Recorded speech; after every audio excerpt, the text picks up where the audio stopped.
keys to communication in Love Talks or Walks. I want to welcome you. Welcome, welcome, welcome. Are you excited?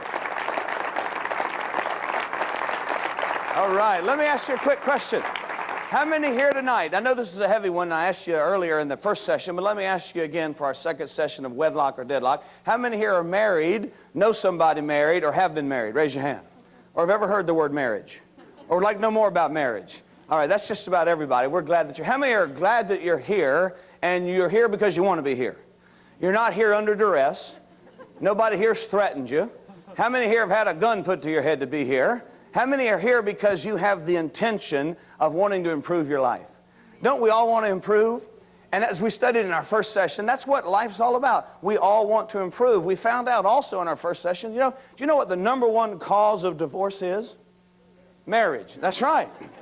Believe it or not, if there were no marriages, there would be no divorces. But so we don't want to just, of course, somebody wants to come and say, well, we just won't get married. Well, we don't want to tear down the good. We don't want to throw the baby out with the bathwater. We want to just find out what a marriage is and improve upon it. We found out that a marriage is a what? A covenant of companionship. Say that with me. Say, a marriage is a covenant of companionship. Right? Where two totally different creatures. Yes or no? Yes. Everybody say male, and female. Are they different? Yes. Everybody say viva la différence. See, now before you got married, you were excited about those differences. You didn't know what they all were, but they were exciting and enticing and alluring. And then after you get married, all of a sudden they become boring. I don't like that about you. But we're different spiritually, aren't we? Huh? We're different mentally. We're different emotionally. I was thinking a little bit more on that as we were getting ready for session number 2. And men and women are different mentally. Do you know, it's clear, all indications are that women have cleaner minds than men. Did you know that? You did know that. You know why? They change them more often. But that is what? A woman's what? Prerogative, right? Of course. So just when we start to figure it out, you change your mind. But that's okay. That's what makes you exciting, you see. But we're different mentally, aren't we? We're different emotionally. We're different physically. We're different sexually. We're different financially. We look at money different. We're different socially, don't we? We look at raising kids differently, don't we? Huh? I mean, what happens? You spend your whole life raising those beautiful children, planning for them to go out on their own. And what a catastrophe that is when they finally go. But, then they go away. And, of course, the dad, when he talks to the daughter or the person that's gone away, he finds out, how you doing? Got enough money? Huh? Doing good in school? Right, checking on his investments. Right? What's the bottom line for a man? Make straight A's with my money, right? So he check, how you doing? Got enough money? Fine. Love you, sweetie.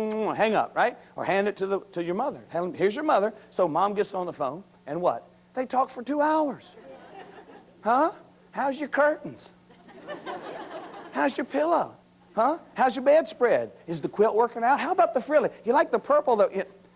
They relate socially different on a different level. So, and it's wonderful things. These differences can be wonderful. We're going to talk a little bit about that tonight. How many of you, for instance, would like to learn how to fight? Well, how many have ever fought without knowing how? How many would like to at least know how to fight? I mean, if you're going to do it, might as well do it right. We're going to find out, what are the reasons for conflict? What are the reasons that we get to moving in these areas is because of the differences between men and women. Now, if you begin to recognize differences, if you begin to understand that you are different, of course, we're talking about fun kind of tendencies. But of course, the more we laugh, the more we realize how relatable it is to all of us. How many guys today have laughed at something about yourself that many times before you might have got mad about? And you just went, God, listen to all these guys laughing. We're all like that. And then you ladies, you kind of giggle. See, ladies, they don't, guffaw like men. They just kind of giggle. kind of, it's just like women, they don't sweat either. Men sweat. Ladies don't sweat. They perspire. Some of them don't even perspire. They glisten. Right? I mean, so when you hear somebody else laughing and you go, now wait a minute. I'm not the only nutcase here. There are other people dealing with these same situations. And so much of it is uniform among men and women. But of course, you might say, well, I don't particularly have that tendency, and my wife or my husband doesn't have that tendency. So how do we find out about these differences? Write this down. It's very, very important. What makes you recognize, notice, and understand, and begin to appreciate your differences? One of the most important things that we're going to deal with in this second session on wedlock or deadlock, to keep us out of deadlock and keep improving in wedlock, is the principle of communication. Everybody say communication. Now, what is communicate? Communication is so important because every one of us have the four greatest human motivators at work on the inside of us. And communication is the way we know how these four dynamics are working. And these four things are this. Every human being needs these four things. These four motivations inspire all of us. Number one is the need to be loved. Write that down. Everybody loves to be loved, don't we? We love to be loved. Number two, everybody needs to be needed. We like to feel needed, that somebody needs what I can contribute into a relationship, into an organization, and into life, right? So we all love to be loved, right? Anybody in here that doesn't love to be loved? We need to be needed, don't we? We also like to be recognized. Everybody likes to be recognized. One of the most exciting things for human beings is to hear their name called out in public in line with something good that they've done. They're recognized for a contribution they've made, right? To society or to life or to somebody else. We also enjoy being appreciated. Right? Now that's just in general. That's human beings that are single, human beings that are young, human beings that are old, and human beings that are married. So when we're in such a dynamic personal relationship, a covenant where I, as a man, and my wife as a woman are joining together in a covenant of companionship where we're merging and we're growing together spiritually, mentally, physically, financially, and socially. Those four dynamics have to be at work. We like to feel loved. We need to be needed, and we certainly still need to recognize each other and what? Appreciate each other. How many here have ever said, I feel taken for granted? What will happen if you continue to feel taken for granted? What does that mean? That means the dynamic of recognition and appreciation somehow has fallen off the table. Somehow you don't feel appreciated. If you continue to feel taken for granted, you know what will happen? You'll stop granting. You'll stop what? You'll shut off. You'll shut your spirit. You'll shut your mind, your soul, your affection off. And you wouldn't believe, well, maybe some of you would believe, this unbelievable, vicious, negative dynamic that goes into operation. When you begin to shut off your contribution, it shuts off the very thing that the other person needs, that gives them the ability to give you what you need, to give them what they need, and then all of a sudden what? You start going in this direction instead of this direction. We're going to talk a little bit about that. Does that sound all right to you? Okay, so communication is the key. How do I know how different or beautiful, or how do I recognize the differences in my wife and myself? We must communicate. How do I know? We might find out that we're not so different at all. Communication is necessary because of two things. One, expectations and perspectives. All right? How many here again have ever fought? How many here have ever had conflict?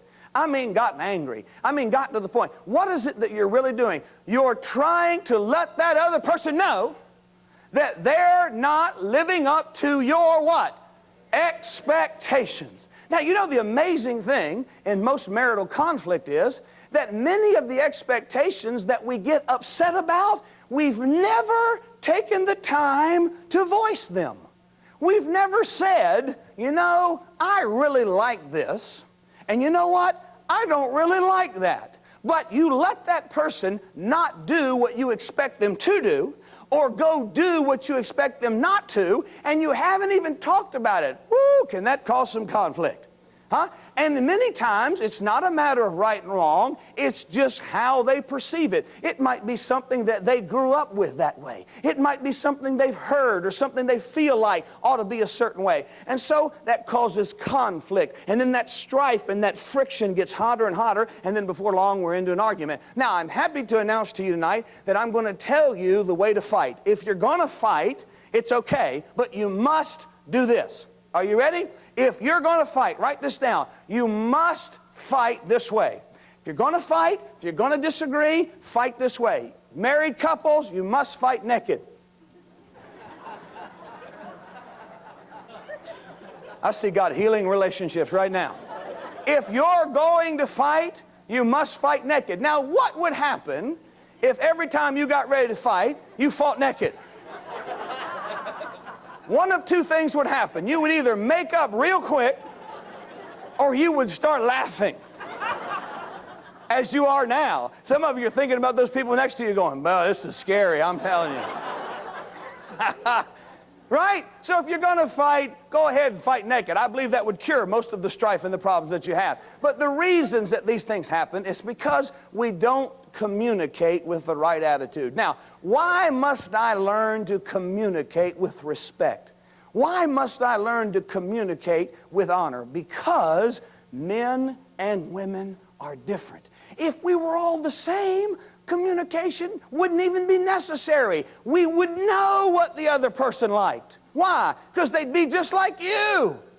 We would know what they wanted. We would know how they were thinking. But we don't, so we must communicate. We must talk. Now, what is communication? Communication is the act or the art and the skill of imparting what is in you into somebody else. Right? You're trying to convey, you're trying to impart, you're trying to transmit, you're trying to deposit something that's in you into somebody else, right? And how do we do that? What's the most normal or the most prolific way that we communicate? Words, huh? But have you ever communicated without words? Is there anybody in the house that when you feel your expectations have been violated or your perspective has not been respected, that you stop talking? Huh? Many times in a marriage, one of them wants to talk now, and the next one just don't want to talk about it. When do you want to talk about it? I don't know. I'll let you know. And what does that do? That escalates the what? The pressure. That escalates the problem. Because we've got to learn to communicate with the right attitude. We must learn to communicate with honor and respect. Why should we communicate with honor and respect? Because we're different. We're different. Now, communication, the art, the skill of taking something that's in you and imparting it to somebody else. We do it with words. We do it, how else do we do it? With what? Facial expressions, don't we? Huh? Have you ever had somebody convey something to you, didn't say a word? How you doing today? What's that mean? Look out.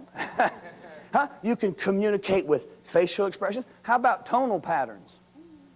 Huh? How about body language? Huh? You ever come up and give somebody a little hug or what's that tell you? Do it again, you're going to take back a nub. Right? Huh? We communicate, don't we, with body gestures, body language. We also communicate with messages, cards, and now email. All right, but anyhow. Huh? What's your address, babe? I'll put a little funny line on there, a little asterisk or something, let you know. So we communicate. We're trying to convey, impart, deposit to somebody else what's in us. So that's why it's so important that we do it with respect. We do it with honor. And honor and respect is nothing but an attitude that you're valuable. Attitude that you are precious. You're important. We know we're different. We've already talked about that. So now we've got to communicate. For instance, if I were to walk in here tonight with a pair of size 19, stinking, smelly Nike tennis shoes, and I were to pass them around, look at these, examine, smell, touch, feel these tennis shoes, and I were to pass them around, some of you would be like, and then about 3 or 4 rows back, I were to say, those happen to be Kareem Abdul-Jabbar's tennis shoes that he was wearing the night that he scored 20,000 points and became the highest scoring NBA player in history. Now all of a sudden, you go from, ooh, to, what? These are Kareem Abdul-Jabbar's stinky shoes? This is his sweat? They still stink, don't they? They're still old, aren't they? But now what? All that's changed is what? Not the smell, not the stink, not the problems, but what? The attitude. Now all of a sudden, whoa, these shoes are worth more than 140 bucks. Well, that could be a problem in a marriage right now, couldn't it?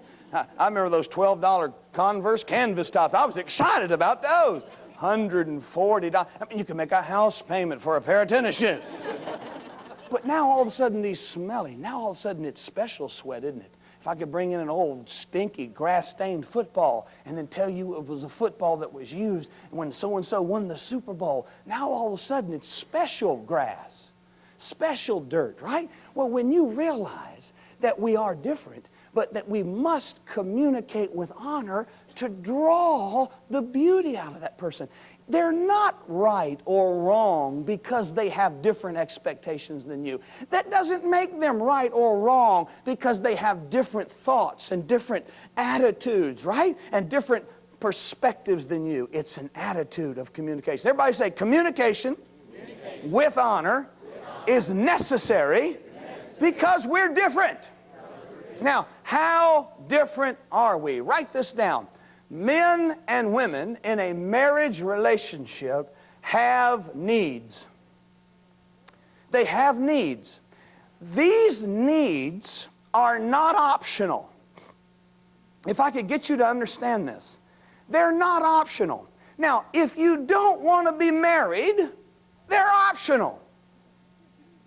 But if you're going to be married and you're going to have a successful marriage and you're going to have a marriage that is what a marriage is designed to be, these needs must be met. Now, the strange thing about this, in all the years of sharing and teaching and counseling, it's amazing how many men and how many women do not even know that their husband or wife has needs. But we do. You say, well, how important are these needs? I mean, after all, what is this, psychobabble or what? No, I'll tell you what it is. These needs are so important, they're just like air and water. If you don't get them met, I don't care who you are. I don't care how strong you are. I don't care how strong your will is. I don't care how spiritual you are. If you don't get air, you're going to die. If you don't get water, you're going to dehydrate. In a marriage relationship, it is designed for the lady to meet the man's needs.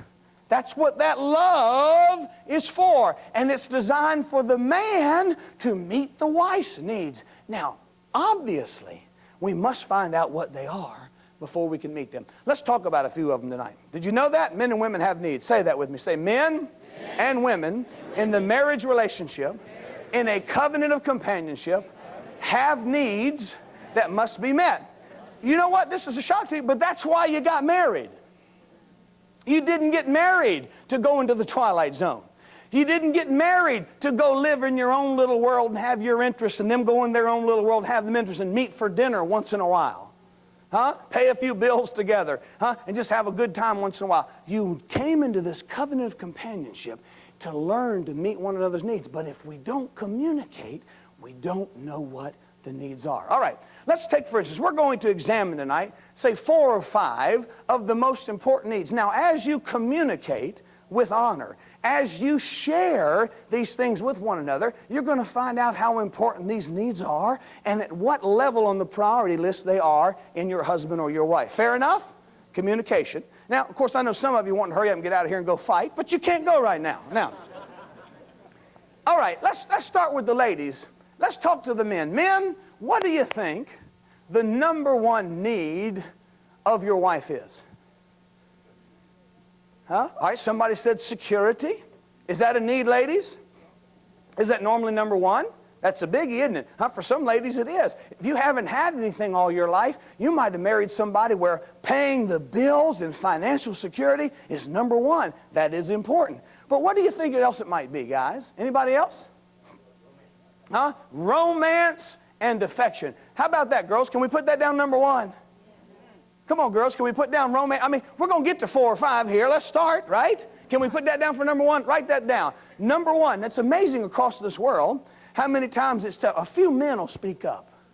They'll say, well, security? I'm going to say this. I'll get a few brownie points. Romance? Affection? What does that mean? Romance and affection. Ladies need romance. They need affection. They need attention. They need to know that they are number one. They need to know that. Now, you talk and communicate, you'll find out from her what makes her feel that way. But some general things that'll help you. That means many times they like to be contacted. They like to know that you're thinking about them during the day. Now, how might you do that? Huh? Phone call, right? You can leave little Post-it notes around the house. Cards, come on. Flowers. What else, huh? Email. Oh, anyhow. I mean, just those little things that really don't cost us a lot. I know buying the flowers is hard, all right? But it doesn't cost us that much just to let them know, baby, you are on my mind. I can't wait to get home tonight, right? Just little things. Affection, romance, knowing that you prefer him. I mean, that you prefer her and that she's important. Now, let's go back and forth. What about girls? What do you think is the number one need that a man has? I mean, I know it's on national seminar circuit. Go ahead, tell us. Say yes. Ladies are brilliant. Everywhere across the world, even in foreign languages. I don't even know the language, but I know the answer. They all know. Sex. Now, why is it that the number one need that a man has is sex?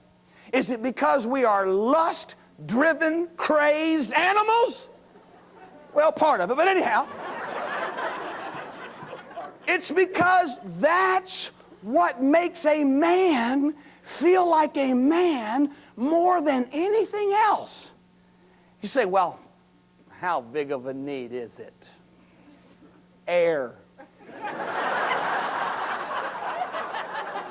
Water.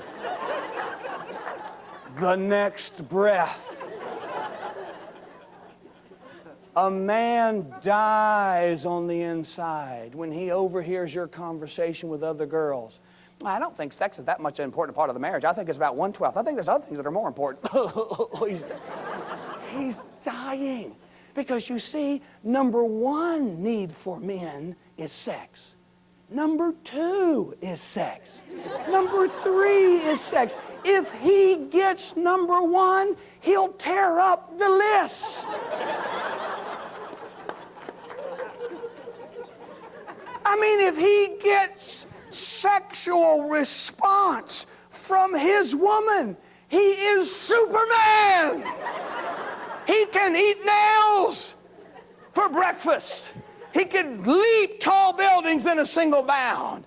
He can make money faster than a speeding bullet. And you can shop faster than the other speeding bullet. I'm telling you, that is the greatest motivator for a man more than anything else. He must. Now, the clinical term is affirmation. Because I know you're going to say, sex. Well, but what does affirmation mean? Sex. Now, it's not just because he has to have a sexual experience or a sexual release. That is a biological fact. But number two, what makes a man feel like a man more than anything else on earth is when his wife responds to him sexually. When his wife experiences sexual fulfillment as a result of his advances. You see, because if you know how God made it very, very easy for the man sexually, didn't he? Huh? I mean, he's ready with a thought, with a glance. Many times you ladies just need some affection. Huh? You just need a hug or a touch, and what happens? Huh? Mr. Sex is now ready, isn't he? I mean, he can't even many times hug you or just say hi to you without being excited sexually. That God made that, and God made it that way because when the man wants to bring his lady to a place where she's excited, where she can experience it, I mean, it's almost impossible to even define that ecstasy and that experience. If somebody that's never been married and never experienced what we call an orgasm or what we call ecstasy, you can't even define it. How would you tell somebody that never had one what it was like? Well, it's like chicken. It's not like chicken.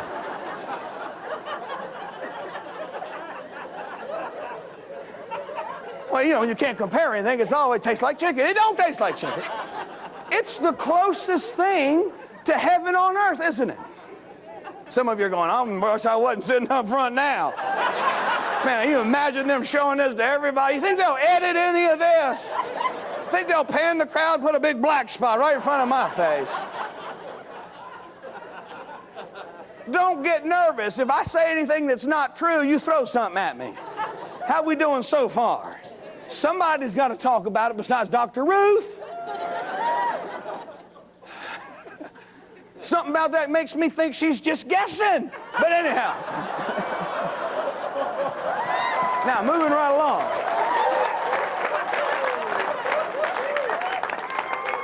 Is that a place where I need to stop back for a second and let y'all get ready to edit that? All right, anyhow. Okay, everybody look dumb for a minute. Okay, let's start here. Now. Isn't that right? I mean, it's made that way, and it is so exciting. It is so wonderful. You can't even describe it or define it. That's what makes a man feel like a man. That's what makes a man when he's able to cause his wife to respond to him like that. I'm telling you, it can last him for weeks and months and years. But it's designed that way. So you see, ladies, what power you have. Now, men, the exciting thing about this is many times it takes affection and romance to cause her to respond to you like you need. So do you see how that dynamic works? If I'm giving affection and romance and encouragement and honor to her, that does what? That causes her to blossom. It causes her to grow and do what? Respond to me. And see, when she responds to me, I'm easily responded to, so we can meet that need together in a thing where a human being spiritually, mentally, emotionally, physically, everything about you explodes together, and that's what making love is all about. Boy, that's a funny term. You don't make it. That's expressing love, isn't it? See? And affection and romance is the atmosphere. Sex is the event. It's the atmosphere where you set it up for the main event, and it's so exciting, right? And that's why do you think today such things as pornography or prostitution are so prevalent?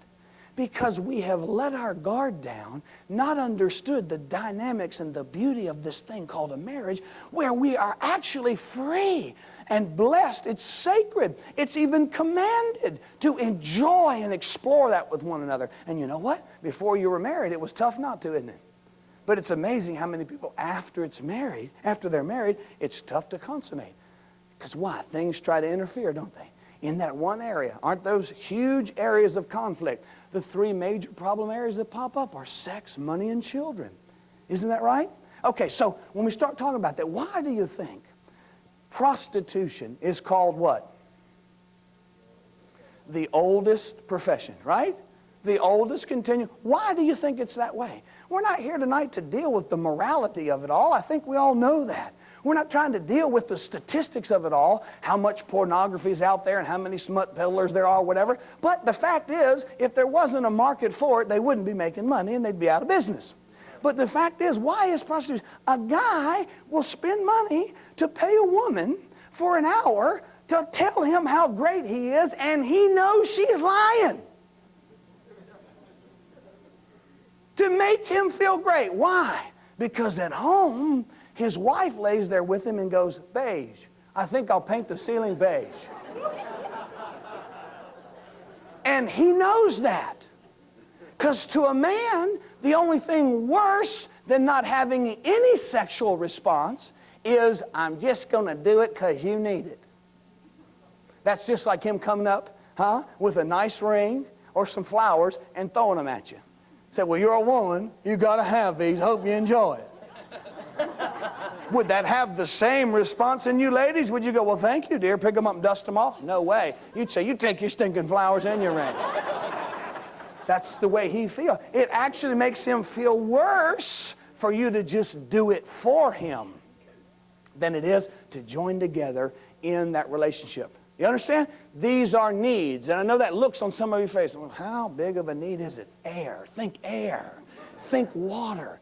These are needs that if they do not get met, that's what a marriage is for. If they do not get met, and it goes long enough, you will dysfunction. Something will invade. Something will come in that's bigger than you. Why? Because I don't care how long somebody tries to hold your mouth shut, you're going to do anything for a breath of fresh air. You are. And it may not even be clean air. You'll take anything. It might not even be healthy air. You've got to breathe. Y'all understand that so far? How many still with me? All right, let's talk about a few more. What do you think is another need that ladies have, men? Conversation. Write that down. Ladies need conversation.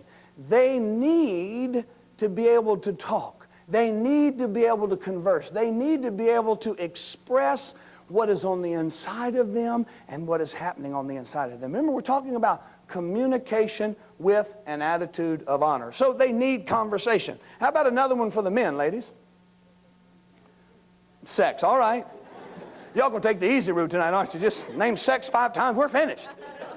Our job's easy. Yeah, What else do you think a man needs? He needs appreciation or admiration. He certainly does. Anything else along those lines? Do you know what they found? They found that men like a nice-looking spouse. Now, some of you are going, well, I've changed and this, that. You know, a lot of ladies battle insecurity about themselves. Realize this, ladies. The fact that he chose you, the fact that he went after you, the fact that he pursued you, he thinks you're attractive. He likes to look at you. He enjoys. So let me encourage you. Don't always, at night when it's time to go to bed, take off all your makeup, put on the ugliest clothes you can find, and turn the lights out.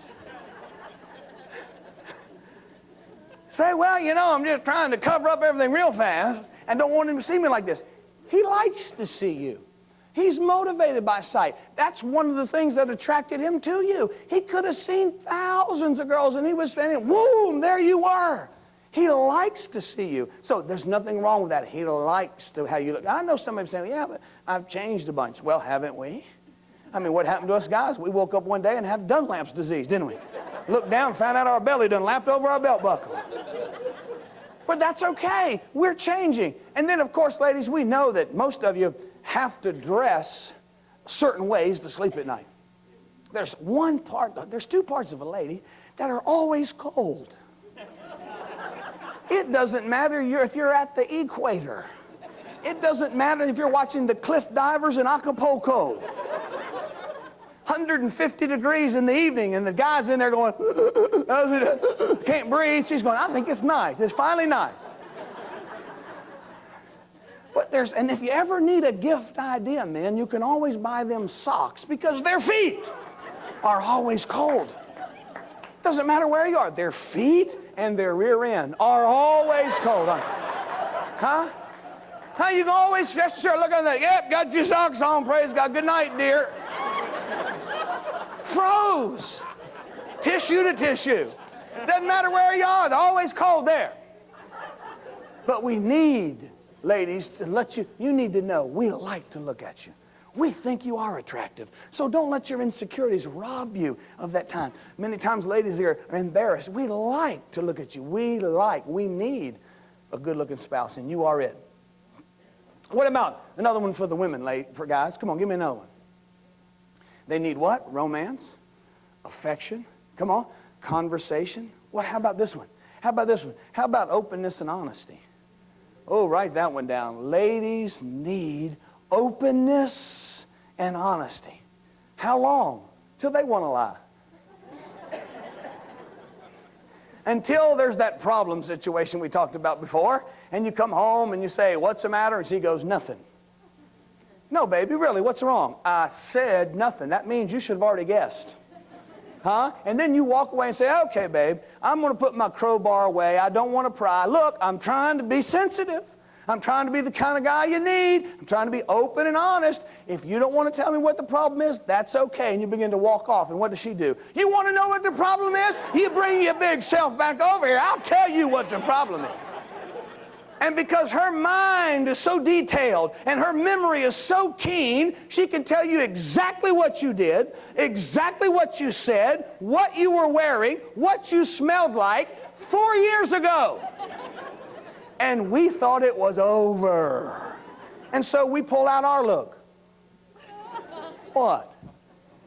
They need openness and honesty. It's amazing how flexible and forgiving that beautiful, beautiful thing that God's given you called a lady.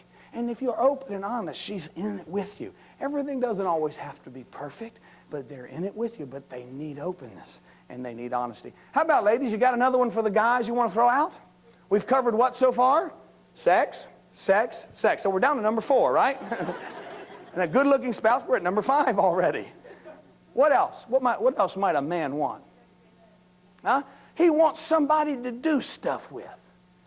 Now, I know some of you say, well, he likes to go out with the guys. No, he likes to have somebody. You remember when you first started dating or courting, is there anybody here that your wife began to see you in a competitive type situation, and that's where she was watching you?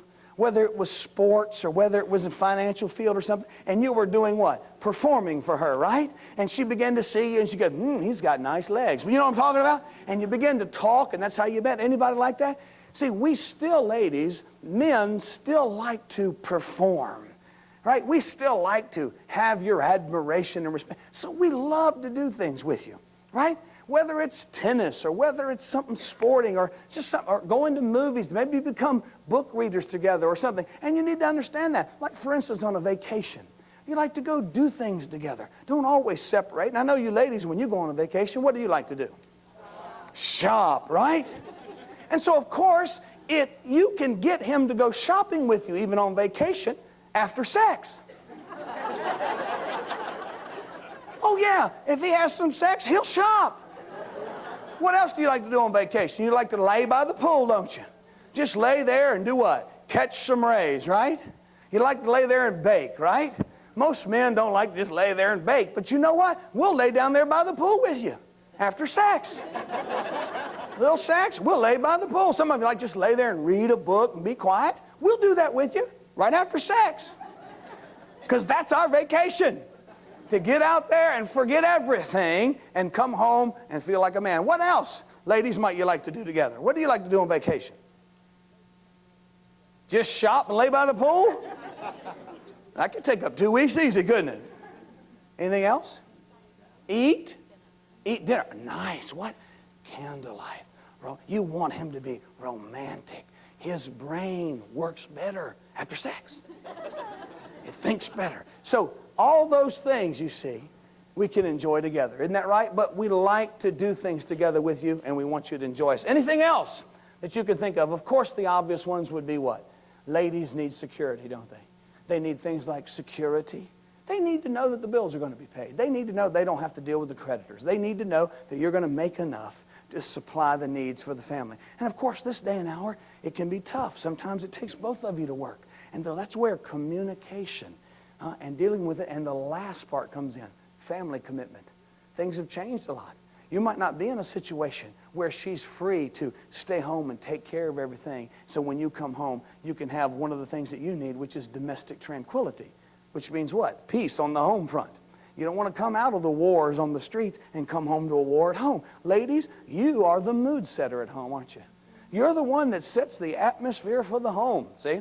So if you need security, and therefore you need family commitment, but you've got to communicate. If she's out there working and everything, it may be hard for her to take care of some of the domestic things, right, that you think are necessary to take care of. So you got to communicate. You got to talk. I mean, there's times, guys, you're going to have to give in. You're going to have to help out in a lot of areas, right? I mean, while she's out there and it's 103 degrees, she's out there re-asphalting the driveway. She's working there and sweating all over the place. I mean, sometimes during halftime, you're going to have to get up and come out there and say, hey, baby, you know that ashtray in the guest room? I got that for you. You know what I'm talking about? You're going to have to break down and help out a little. No, of course, you know I'm just joking, but some of you are laughing like it's not a joke. We've family commitment, right? And that ties in with domestic tranquility for the men.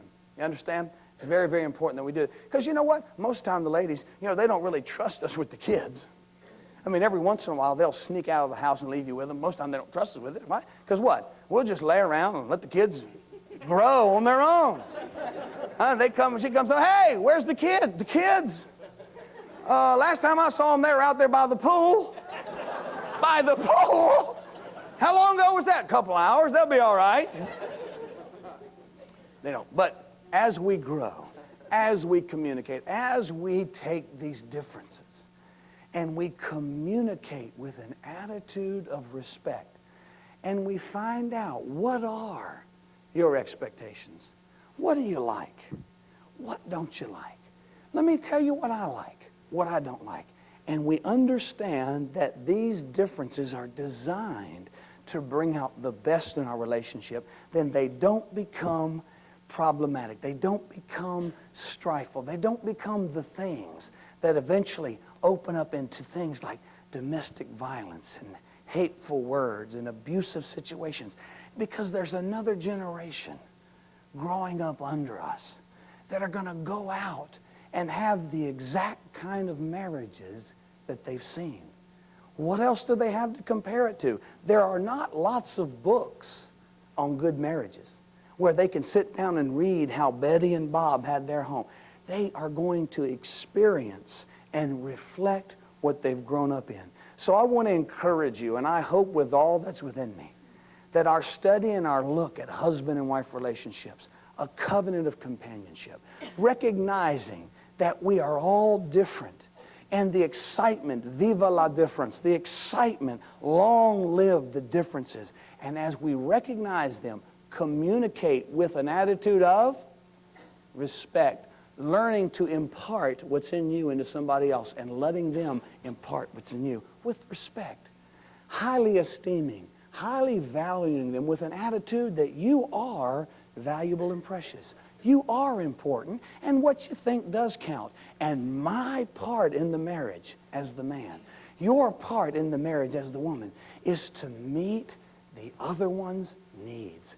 Find out what they are, talk about them, and meet them. And I know the marriage, I know your covenant of companionship will grow into all you desire it to be, so you can get done all that you want to do in your life.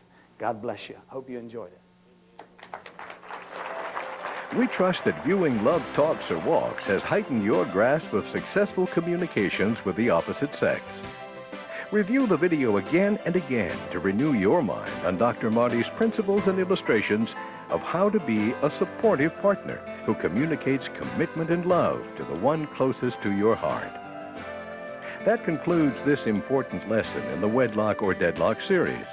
For information on additional videos and books from Dr. Marty, please contact us at the address and number located on the label of this videotape.